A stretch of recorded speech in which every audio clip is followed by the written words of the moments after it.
soignants au sein du service tirons la sonnette d'alarme. La situation de notre service s'aggrave depuis plusieurs années et de manière fulgurante ces derniers mois. La fréquentation du service ne cesse de s'accroître.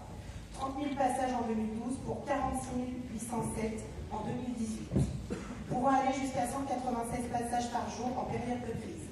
Accueillir 25 patients par heure, plusieurs heures d'affilée, équivaut à renouveler entièrement un service d'hospitalisation classique toutes les heures, et ce, pour une seule infirmière d'accueil.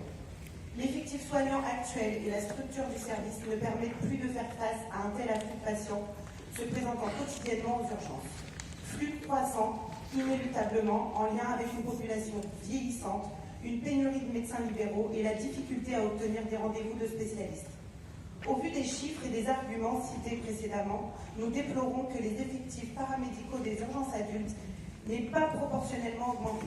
Seulement 3,3 équivalents temps plein nous ont été accordés en 2018. Les conditions de travail sont insupportables. N'oublions pas qu'elles sont aussi les conditions d'accueil et de prise en charge des patients. Nous, soignants, avons pour vocation première d'accompagner les patients dans leur parcours de soins. Ce temps d'accompagnement chronophage, qui n'est ni coté ni chiffré, reste à la base de notre métier.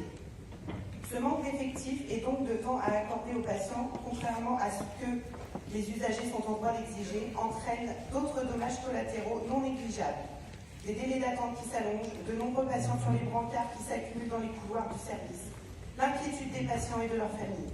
Cette situation et la méconnaissance du fonctionnement du service par nos patients engendrent des situations de violence récurrentes pouvant aller de l'altercation verbale forte à l'agression physique ultra-violente. Nous en sommes aujourd'hui à redouter nos prises de quart. L'épuisement moral et physique est tel qu'un certain nombre de nos collègues ont fui le service et l'hôpital. D'autres sont en burn-out et beaucoup d'entre nous ne trouvent plus de sens à leur métier. Notre nouveau directeur, M. Trelka, que nous avons rencontré, nous octroie 3 ETP supplémentaires pour l'année 2019 et un plan d'embauche pour 2020 et 2021. Sa réponse ne nous satisfait pas dans la mesure où il nous faudrait rapidement 16 équivalents temps plein au total.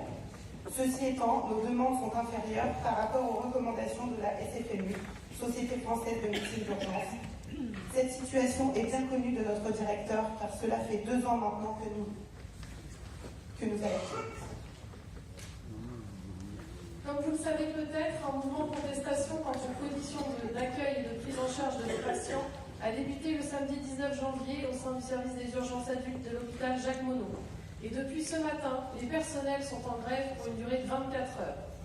Nous, soignants, sommes en souffrance tant par la charge de travail que par les conditions d'accueil des patients et de leurs familles. Nous demandons que l'humain soit recentré au cœur des soins.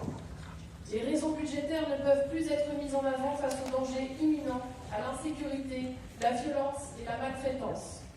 L'augmentation constante du nombre de patients présents dans le service majore le risque de mise en danger d'autrui. Aucun soignant n'est à l'abri du risque de décès par défaut de surveillance. Il faut que vous sachiez que des patients attendent parfois 8 à 10 heures dans le couloir. Des études ont montré que le risque de décès augmente lorsqu'une personne âgée attend sur un brancard pendant des heures un lit d'hospitalisation disponible. Notre combat est légitime. Notre détresse, elle, est unanime et sincère. Nous puisons dans nos dernières forces afin de fournir une prise en charge digne de nos patients. Chaque jour, nous parjurons allègrement tous nos enseignements pour aller toujours plus vite avec de moins en moins de moyens. Les récentes actualités concernant les nombreux suicides paramédicaux et médicaux en France, ainsi que les décès récents de patients dans les services d'urgence, ne font que majorer notre appréhension. Le projet médico-soignant bientraitance, bienveillance ne serait-il déjà plus d'actualité? Afin de pouvoir continuer à prodiguer à nos patients des soins et des informations de qualité, il est aujourd'hui essentiel que notre effectif soit renforcé de façon pérenne, que nous puissions bénéficier d'un programme de formation spécifique aux urgences et que nous soyons gratifiés d'une prime reconnaissant les risques inhérents aux urgences et que nous acquérions des moyens matériels en suffisance. Au vu des difficultés rencontrées par notre établissement, impactant directement notre service d'urgence, nous demandons votre aide en tant qu'élus afin de saisir la directrice de l'ARS, l'Agence régionale de santé, ainsi que le ministère de la Santé, pour trouver une solution dans les meilleurs délais, pour nos patients, pour leurs familles et notre identité de soignants. On ne lâchera rien et on reviendra si vous